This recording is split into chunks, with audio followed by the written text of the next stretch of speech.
নমস্কার, জনতার দরবারে আমি অয়ন, নিউজ 18 বাংলায় আপনাদের জানাই স্বাগত। বাংলাদেশ মোটামুটি পাকিস্তানের দখলেই চলে গেছে, এমনটাই তো মনে হচ্ছে। কারণ আইএসআই প্রধান চলে গেলেন বাংলাদেশে, সেখানে সফর করলেন। যা জানা যাচ্ছে, পাকিস্তানের সামরিক বাহিনীর প্রতিনিধিদের সদস্য হিসেবে যাওয়াকে দেশের গুপ্তচর সংস্থা আইএসআই এর একজন প্রতিনিধি, এখানে প্রতিনিধি নন, তিনি হেড, তিনি বৃহস্পতিবার চট্টগ্রামে পরেশ বড়ুয়ার নেতৃত্বাধীন আলফার কয়েকজন নেতার সঙ্গে আলোচনায় বসেছেন। ভারতের গোয়েন্দারা মনে করছেন অসম সহ উত্তর পূর্বের রাজ্যগুলিতে ফের সন্ত্রাসবাদ ও হিংসার আগুন জ্বালানোর সুনির্দিষ্ট পরিকল্পনা। কারণ আপনাদেরকে জানাই যে যাদেরকে ছাড়া হয়েছে তারা ঘোর ভারত বিদ্বেষী। যেমন বিভিন্ন জঙ্গিদেরকে ছাড়া হয়েছে ইউনুস আমলে, বিডিআর এর 168 জন বিদ্রোহী বিডিআর জওয়ান যারা গণহত্যা করেছিল 2009 সালে, তাদেরকে মুক্তি দেওয়া হয়েছে, তারাও একেবারে ভারত বিদ্বেষী। সুতরাং 26শে জানুয়ারি পরশুদিন প্রজাতন্ত্র দিবস, এবারের 26শে জানুয়ারিটা একেবারে কি অন্যরকম। আরো বেশি সতর্ক থাকতে হবে আমাদের, কারণ যেভাবে হুমকি হুঁশিয়ারি বাংলাদেশের যুদ্ধজিগির, ঢাকায় সরকারি উদ্যোগে তরুণদের দেওয়া হচ্ছে অস্ত্র প্রশিক্ষণ, যুদ্ধের প্রস্তুতির হুঁশিয়ারি সে দেশের সেনা প্রধানের, তাহলে আমরা কি করব? আমরা এই মুহূর্তে যা আমাদের কাছে খবর, অপারেশন অ্যালার্ট জারি হয়েছে বিএসএফ এর পক্ষ থেকে গোটা সীমান্ত জুড়ে। 4000 কিলোমিটার সীমান্ত, কিন্তু সব জায়গায় তো কাঁটা তারের বেড়া নেই, অনেক পোরশন খালি। আর দেখা যাচ্ছে আমাদের রাজ্য সরকার যথেষ্ট তৎপর, বিএসএফ যথেষ্ট তৎপর। এই নিয়ে এখন এই যে অনুপ্রবেশকারী পরপর পরপর ঢোকানোর চেষ্টা হচ্ছে, কি হবে? আমার সঙ্গে রয়েছেন দুজন অতিথি। আমার সঙ্গে রয়েছেন বিএসএফ এর অবসরপ্রাপ্ত কর্তা সমীর মিত্র, এবং আমার সঙ্গে রয়েছেন অবসরপ্রাপ্ত সেনাকর্তা গ্রুপ ক্যাপ্টেন আর কে দাস। আমি সমীরদার কাছে প্রথমে সীমান্ত নিরাপত্তায় কতটা আশঙ্কা দেখছেন এই আইএসআই প্রধান বাংলাদেশ সফর? পাকিস্তান তো দখল করে নিয়েছে বলা যায় বাংলাদেশ, যেটা ওদের উদ্দেশ্য ছিল। কারণ ওরা 71-এর এই যে মানে ভয়ঙ্কর যুদ্ধের পরে যে ওদের যে সারেন্ডারটা করতে হয়েছিল, সেই ঘাটা ওদের শুকোয়নি। এবং ইউনুস আসার পরে they found a very soft target, যে ওকে আমরা যদি কিছু দিয়ে ওকে খুশি করতে পারি তাহলে আমরা আবার ফিরে আসব। কারণ কি স্পর্ধা দেখাউন এবং কি নির্লজ্জতা পাকিস্তান এবং বাংলাদেশের, যে যাদের মা বোনদের ধর্ষণ করেছে, যাদের মেরেছে, এদের পূর্বপুরুষ মানে যা একদম এর জন্য তাদের কাছে এসে বলছে এত বছর পরে আমার হারানো ছোট ভাইকে খুঁজে পেলাম। এবং সেই ব্যাপারে কোন রকম কোন প্রতিবাদ পর্যন্ত না বাংলাদেশ থেকে, যে এই তোমার ছোট ভাই তোমাদের। সুতরাং এই যে জায়গাটা, আমি এইটাকে একটুখানি ক্রোনোলজিক্যালি এগোতে চাই, যদি তুমি একটু সময় দাও। একদম। প্রশ্ন হচ্ছে আজকে আমাদের প্রাইমারিলি যে জিনিসটা, সেটা হচ্ছে এই যে এই ডিপার্টমেন্টে যে ভদ্রলোকগুলো আছেন আইএসআই, সেই আইএসআই এর ওপরে প্রথম এই বইটা আমি পেয়েছিলাম, ভেরি এক্সস্টিং, মানে লেখা রয়েছে। এখন আইএসআই কিন্তু প্রথম এই নয়। আজকে 48-এ যখন 47-এর পরে যখন ইস্ট পাকিস্তানে এবং ওয়েস্ট পাকিস্তানে পাকিস্তান ইন্টেলিজেন্সের যেটা একটা যেই আইএসআই এর একটা উইং কিন্তু তদানীন্তন ইস্ট পাকিস্তানে রেখে দিয়েছিল। এবং unfortunately the successive prime ministers, knowing fully well that the ISI is doing all kind of this subversive activities, maybe in other states and all, তাদের বের করবার। আমাদের খুশি করার জন্য কি করা হলো, যে পরেশ বড়ুয়াকে ওখান থেকে সরিয়ে দিয়ে মায়ানমারে দেওয়া হলো, এখন উনি চীনে আছেন। তারপরে একজন সারেন্ডার করলেন, একজন মেধি বলে এখনো আছে, সে থাকে মায়ানমারে। অথচ আজকে আমরা অনেক সময় কি করছি, যে এই যে আমাদের র্যাডিক্যালস, এই যে আমাদের যা মানে জেল ভেঙে বেরিয়ে পড়লো প্রায় 700, এটা কি ভাঙা না তাদের জেলটা খুলে দেওয়া হলো? তারপরে 70 জন যে হার্ডকোর তাদেরও ছেড়ে দেওয়া হলো। এখন আমাদের সামনে কিছু জিনিস এখন মনে হয় যে খুব বেশি চিন্তা করতে হবে, উদ্বেগের চিহ্ন। প্রশ্ন হচ্ছে যে ইন্টেলিজেন্স হচ্ছে যে এমন একটা যে in warfare they are the eyes and ears of the, যারা যুদ্ধে করবেন, they are the invisible enemy or the invisible army, whatever you can say. এখন এই পরিস্থিতিতে তোমার মনে আছে যে দুটো জাহাজ পাঠানো হয়েছিল করাচি থেকে, তাকে মিস্টার ইউনুস ডিক্টার দিয়েছিলেন যে কোনো রকম ভাবে কেউ কোনো কিছু সার্চ করবে না, জাস্ট রিমেম্বার এইটুকু। একদম। হ্যাঁ, তারপরে কি হলো, নর্মালি কি হয়, কোনো সিনিয়র অফিসারদের যদি অন্য কোথাও যান ইন্টারাকশন জন্য যাই হোক না কেন, তখন ওদের একটা ম্যাগাজিন আছে ISPR, inter service public relations. অথচ বাংলাদেশ থেকে 6 জন গেলেন ওখানে, আমরা কিচ্ছু জানলাম না। ওখান থেকে 6 জন আসলেন headed by none other than the ISI chief lieutenant general. একদম। এবং এসেই কি করলেন, he met many of this radicals এবং তাদের সঙ্গে যারা ওখানকার হেড রয়েছেন তাদের সঙ্গে। আমি এখান থেকে আসবো একটু। এই যে বলছিলেন পরেশ বড়ুয়ার কথা, বর্তমানে এখনো পর্যন্ত একটা দাবি শোনা যাচ্ছে যে ইউনান প্রদেশের বাসিন্দা এই পরেশ বড়ুয়া নিজে বাংলাদেশের এই আলোচনায় বসেছিলেন। এবং পরেশ বড়ুয়া ভারতের পক্ষে কতটা মারাত্মক, আমি গ্রুপ ক্যাপ্টেন আমি RK দাসের কাছে যাব। পরেশ বড়ুয়া যদি স্বাধীনতা পান, পরেশ বড়ুয়া ইসলামের সঙ্গে মিলে বাংলাদেশের সঙ্গে মূল স্রোতে, ওদের মূল স্রোতে ফিরে আসে, তাহলে আমাদের পক্ষে কি অবস্থা? সরাসরি যুদ্ধ তো কেউ করতে চায় না, কিন্তু এই যে আমাদের আবার একটা 26 থাকবে, এইরকম মুখোমুখি হতে হবে নাকি? একদমই।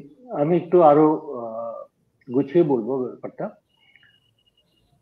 পাকিস্তান কিংবা বাংলাদেশ, ওদের দুজনের মধ্যে ক্ষমতা নেই ভারতের সাথে মিলিটারি কনফ্রন্টেশনের মধ্যে কিছু করতে, নেই, ক্ষমতা নেই। ও দে ক্যানট ইভেন 4 বার ভারত আর পাকিস্তানের যুদ্ধ হয়েছে, প্রত্যেকবার হার খেয়ে ওরা ফিরে গেছে। বাংলাদেশ আমাদের সামনে কিছুই না, চুনোপুটি। আমাদের যে মিলিটারি স্ট্র্যাটেজি, যেটা আমরা বলি মিলিটারি ডক্ট্রিন, সেটার মধ্যে কিন্তু we go by a 2 front strategy. তার মানে আমাদের মেইন কিন্তু দুজন এনিমি রয়েছে, এন্ড ইট ইজ হিস্টোরিক্যাল। এক হচ্ছে চায়না আর এক হচ্ছে পাকিস্তান। তো আমাদের যে যত মিলিটারি ডক্ট্রিনটা রয়েছে, we are spread all across either, মানে যেটা পাকিস্তানের বর্ডারের সাথে কিংবা চায়নার বর্ডারের সাথে। এবার যদি এই স্ট্র্যাটেজিটার মধ্যে, এই যে পুরো জিওপলিটিক্সটার মধ্যে বাংলাদেশ ঢুকে যায়, then we will have to spread. আমাদের কিন্তু যা রয়েছে, সামর্থ্য রয়েছে, রিসোর্সেস, তখন কিন্তু আমাদের আরো স্প্রেড করে we will have to Bangladesh বর্ডারকেও আমাদের কভার করতে হবে। এবং এই মুহূর্তে আমি বলবো ইন্ডিয়ান এয়ারফোর্সের কথা। প্রথম, ইন্ডিয়ান এয়ারফোর্সের যে কমব্যাট স্ট্রেংথ হওয়া দরকার, squadron strength for a 2 front strategy, সেটা হচ্ছে 45 স্কোয়াড্রন হওয়া দরকার। আমরা যদিও রাফেল নিয়েছি, সুখয় আছে, কিন্তু এই মুহূর্তে আমাদের যে স্ট্রেংথ রয়েছে ইজ অনলি 31 স্কোয়াড্রন। এবার যদি বাংলাদেশের সাথে আমাদের সেই ধরনের একটা সেই পর্যায়ে পৌঁছে যায়, এখনো সেই জায়গায় যায়নি, আই ডোন্ট এক্সপেক্ট সেই জায়গায় যাবে, কিন্তু but if they aid and abet Pakistan and China in a futuristic campaign, তখন কিন্তু আমাদের যে এয়ারফোর্সের স্কোয়াড্রন স্ট্রেংথ, কমব্যাট পটেনশিয়াল, এটা কিন্তু অনেকটা ইমপ্রুভ করতে হবে, কারণ কি এই মুহূর্তে উই আর মাচ বেন্ডল ডাউন, অনেকটাই কমে গেছে। সেকেন্ড রয়েছে আমাদের আর্মি। আর্মির যে আমাদের রিসোর্সেস রয়েছে, we have, because Chinese threat যেটা লাদাখের সাথে ছিল সেই জায়গায় আছে, আমাদের পাকিস্তান বর্ডার টিওকের সাথে ওখানে লাগাতে হয়েছে, Rajasthan sector right up to Gujarat, ওখানে তো ওয়েস্টার্ন বর্ডার আমাদের সিকিউর করতেই হচ্ছে, আবার অরুণাচল এন্ড সিকিম এন্ড এইসব জায়গায় আমাদের রাখতেই হচ্ছে। যদি Bangladesh again becomes a threat like Pakistan কিংবা ওদের এইড এন্ড অ্যাবেট করে, তখন আমাদের আর্মির রিসোর্স কিন্তু অনেক ডিপ্লিটেড এই মুহূর্তে, so we need to increase it. Okay, navy আমার মনে হয় না অতটা প্রবলেমে আছে, কেন কি আমরা যদি দরকার পড়ে navy can easily cut Pakistan and Bangladesh to size, কেন কি পাকিস্তান এক জায়গায়, ভারত মাঝখানে, বাংলাদেশ এক জায়গায়, সো উই ক্যান একদম we can cut them to size. তো এটা রয়ে গেল সামরিক শক্তির সম্বন্ধে। এবার পরেশ বড়ুয়ার কথাটা বলছি। আমি পরেশ বড়ুয়ার ব্যাপারটা আপনি যখন পরে বললেন আমি আসছি, কারণ আমরা একটু দেখাই যে এই যে বারবার বলছিলাম বাংলাদেশের যুদ্ধজিগির, আপনি বলছেন কখনোই সম্ভব নয়, বাংলাদেশ আক্রমণ করলে পরে ফুৎকারে উড়িয়ে দেবো আমরা। অবশ্যই ঢাকায় সরকারি উদ্যোগে তরুণদের দেওয়া হচ্ছে, তাহলে প্রশিক্ষণ শিবির কেন? কেন যুদ্ধের প্রস্তুতির হুঁশিয়ারি সে দেশের সেনাপ্রধানের, এবং 168 জন এই যে জঙ্গিদেরকে ছেড়ে দিল এবং তারপরে বিডিআর কে ছেড়ে দেওয়ার প্রয়োজন হলো কেন? এখান থেকেই আশঙ্কা, হয়তো যুদ্ধ নয় কিন্তু ভেতরে, আমাদের ভেতরে অশান্তি বাঁধানোর একটা ছক। আমি আসবো, একবার দেখাই কিভাবে প্রস্তুতি নিচ্ছে বাংলাদেশ। দেখুন, তরুণদের হাতে অস্ত্র, তাদের আগ্নেয়াস্ত্র চালানোর প্রশিক্ষণ দিচ্ছেন জওয়ানরা। এ ছবি বাংলাদেশের রাজধানী ঢাকার। তরুণদের যুদ্ধের জন্য তৈরি করছে ইউনূস সরকার। এভাবেই যুদ্ধ জিগির তুলছে বাংলাদেশ। গণপ্রতিরক্ষা বলতে কিন্তু সীমান্ত প্রতিরক্ষা বোঝায় না।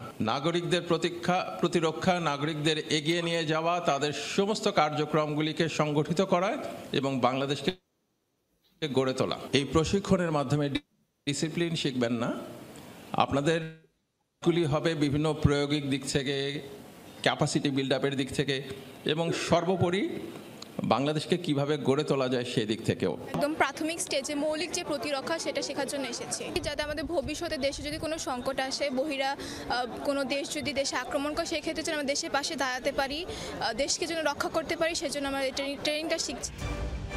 বাংলাদেশের তরুণদের আগ্নেয়াস্ত্র নিয়ে প্রশিক্ষণ, আর সে দেশের সেনাপ্রধানের গলায় যুদ্ধের হুঁশিয়ারি। আমি কর্নেল অফ দ্য রেজিমেন্ট হিসাবে ইস্ট বেঙ্গল রেজিমেন্টের আভিযানিক সক্ষমতা ও যুদ্ধ উপযুক্ততা বৃদ্ধির চলমান প্রক্রিয়াকে আরও বেগবান করব। যুদ্ধোপযোগী এবং আধুনিক প্রযুক্তির যে কোনো প্রয়োজনীয় যুদ্ধাস্ত্র সরঞ্জাম যোগান দেওয়ার ব্যাপারে আমি সর্বদা সচেষ্ট থাকব। সম্প্রতি বাংলাদেশের 6 সেনাকর্তা গোপনে পাকিস্তানে যান, তারপর পাকিস্তানের এক প্রতিনিধি দলও ঢাকায় পৌঁছেছে। জানা গেছে এই দলে পাকিস্তানের গুপ্তচর সংস্থা আইএসআই এর প্রধান লেফটেন্যান্ট জেনারেল আসিম মালিকও আছেন। বৃহস্পতিবার 168 জন বিডিআর জওয়ানকে জেল থেকে মুক্তি দেয় ইউনূস সরকার। 2009 থেকে তারা বন্দী ছিলেন। সে বছর ফেব্রুয়ারিতে বিদ্রোহ করেন একদল বিডিআর জওয়ান। তৎকালীন মেজর জেনারেল সহ 57 জনকে হত্যা করা হয়। মোট 74 জনের দেহ উদ্ধার হয়।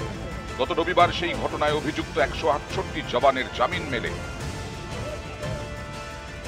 নিউজ 18 বাংলা। সমীরদা, হাজার হাজার জঙ্গিকে মুক্তি দেওয়া, 168 জন বিডিআর সেই সময় গণহত্যায় জড়িত তাদেরকে মুক্তি দেওয়া, এই ছেলে মেয়েদের তাদেরকে অস্ত্র প্রশিক্ষণ দেওয়া, এগুলো বাংলাদেশের মানুষের ডেভেলপমেন্টের জন্য না। এটা কিন্তু আমরা তারাও বলতে পারে যে আজকে ভারতবর্ষে যে কটা প্যারামিলিটারি ফোর্স আছে তাদের সঙ্গে কিন্তু একটা সার্টেন পার্সেন্টেজ আর very young and strong girls, যাদেরও এই ধরনের ট্রেনিং দেওয়া হয়। এবং not only that, high altitude এই মেয়েরাই কিন্তু গার্ড দিচ্ছে against the intruders or the infiltrator or any kind of the monkey business on the part of the Pakistan. তারা কিন্তু সেই জায়গায় করছে। সুতরাং we should not undermine their, they have got every right. My point is they have got every right. আছে, কিন্তু এখন হঠাৎ কেন? না সেটাই একটা হঠাৎ এসে, যেটা যেমন ইয়ে বললেন জামান, ওই যে ওদের বলা হলো না যে পাস আউট করেছে 220 জন বোধহয় পাস আউট করেছে। I feel so ashamed for this gentleman, যিনি এখন বলছেন যে হাসিনা এই করেছে ওই করেছে, কিন্তু তিনি তাকেই মানে স্যালুট টালুট দিয়ে চড়িয়েছিলেন হেলিকপ্টারে কিংবা প্লেনে। যদি ওর বিরুদ্ধে এতই তোমাদের ইয়ে থাকে, ক্ষোভ থাকে, তোমাদের কাছে রেকর্ড থাকে, তাহলে একটা ক্রিমিনালকে তোমরা পৌঁছে আসলে সেফ জায়গায়। This R all বাঙ্কা।